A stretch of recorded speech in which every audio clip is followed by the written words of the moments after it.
Welcome to Tweaks. Today we are going to discuss about the short storyline and the philosophical messages given in the short story The Old Man and the Sea by Ernest Hemingway. So let's proceed to the storyline and the brief analysis and discussion of the story in Hindi. So before proceeding to the storyline, I just want to tell you very briefly about the author.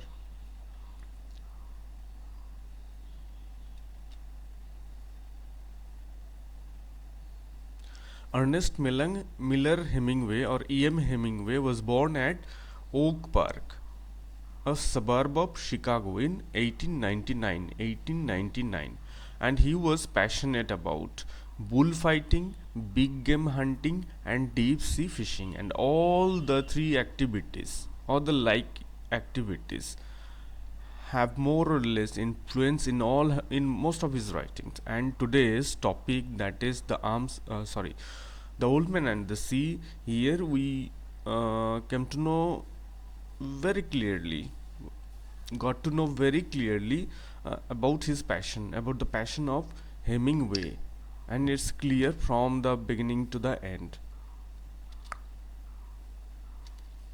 So Ernest Hemingway's The Old Man and the Sea was published in 1952, and after 2 years, 1954, he was awarded or he got the Nobel Prize in Literature. And these Nobel brought Hemingway Nobel Prize as well as the Pulitzer Prize, two most prestigious awards in the domain of literature.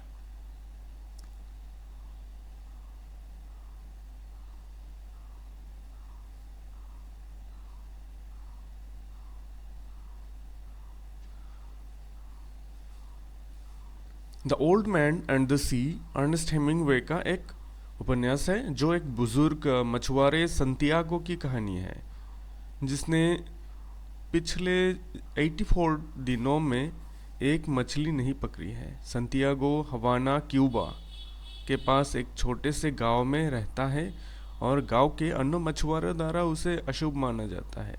इसके बावजूद वो एक बड़े शिकार के तलाश में खुले समुंदर की यात्रा पर निकल जाता है।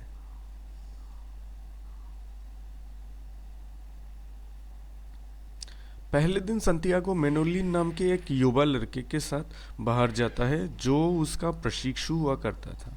हालांकि मनोलिन के माता पिता ने फैसला किया है कि उसे अब संतियागो के साथ समुंदर में नहीं जाना चाहिए, क्योंकि बूढ़े व्यक्ति का दुर्भाग्य उस पर हावी हो सकता है।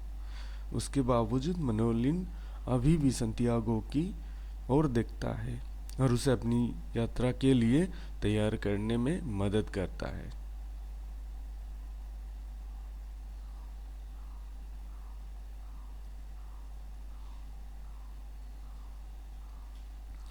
एक बार जब संतियागो खुले समुंदर में बाहर हो जाता है, तो वो एक विशाल मार्लिन को पकड़ लेता है, जिससे वो 3 दिन और 4 रात लड़ता है। इस समय के दौरान वो अपने जीवन, समुद्र के साथ अपने संबंध और मछली पकड़ने के अपने दृढ़ संकल्प पर विचार करता है। संतियागो थका हुआ, भूखा और प्यासा है, लेकिन उसने कभी हार नहीं मानी। वो मर्लिन से बात करता है और उसकी ताकत और सुंदरता को स्वीकार करते हुए उसे पकड़ने के लिए माफ़ी मांगता है।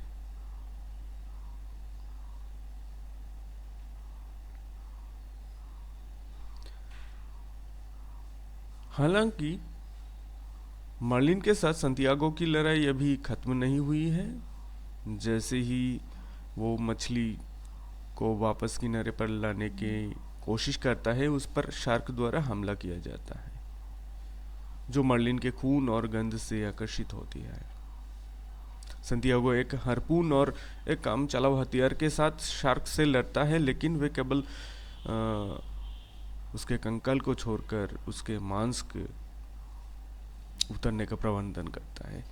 संतियागो बहुत बड़ा नुकसान झेलता है, वो तबाह हो गया है, लेकिन वो अभी भी यह जानकर जीत की भावना महसूस करता है कि उसने इतनी शानदार जीव को पकड़ा था।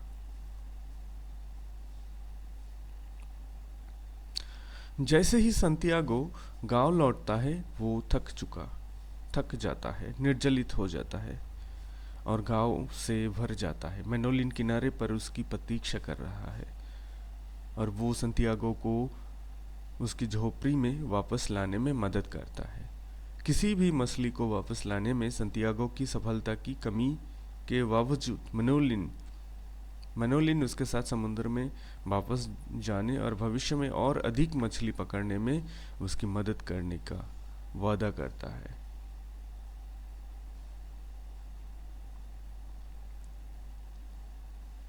यह स्टोरी एक दर्शनात्मक और फिलोसॉफिकल मैसेज बियर करता है, जिसका जो फिलोसॉफिकल मैसेज है उसका वो इस नोवेल का स्टोरी लाइन से भी ज़्यादा इम्पोर्टेंट होता है।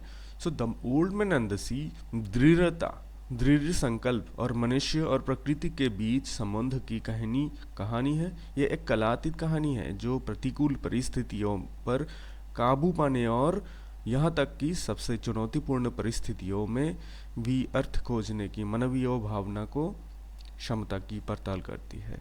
हेमिंगवे की लेखन शैली सरल भाषा और विशद कल्पना के माध्यम से कहानी के भावनात्मक वजन और शक्ति को व्यक्त करते हुए अतिरिक्त और प्रत्यक्ष है। So friends, the storyline I have already told you the storyline. I think those who are preparing for different competitive exams or those who are interested about literary studies, today's session will help them more or less. And if you are interested about today's session, so don't forget to give a thumb, and if you are new to my channel, don't forget to subscribe it, and I will present you with the different types of literary works, literary exercises and lessons to minimize your suffering in preparing for different competitive exams and literary studies. So thank you for watching.